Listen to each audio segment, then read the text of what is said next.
there is this huge problem with fake news, right? With people not trusting in journalism, editorial content. And as the boundaries of pay to play content and real earned editorial content gets blurred, that's even going to be a bigger issue for these outlets to maintain their trust with their audience.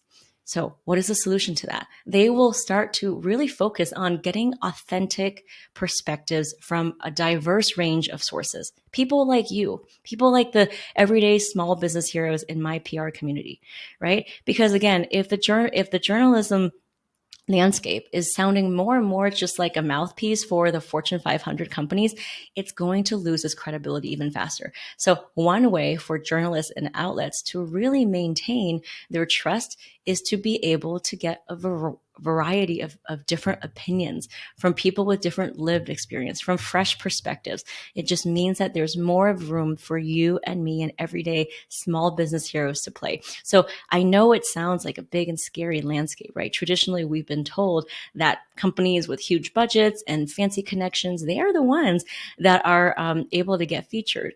But as fake news and as journalism gets a little bit more blurred, there is going to be a shift back into highlighting more authentic and diverse perspectives from everyday people, right? Because that's really at the core of why journalism is trustworthy, because they interview everyday people and not just people who maybe have VIP status, right? So if they want to separate themselves from advertising and still maintain the editorial credibility, they will need to really tap into authentic voices, right? People who have a different perspectives from all over the country. And again, not just in whether it's big cities or people who have fancy PR reps. And again, that is a good thing for us small business heroes. So that is what I want you to keep in mind. Another thing about what this implies is that, remember, you are sitting on a pile of gold. You have a connection to your audience.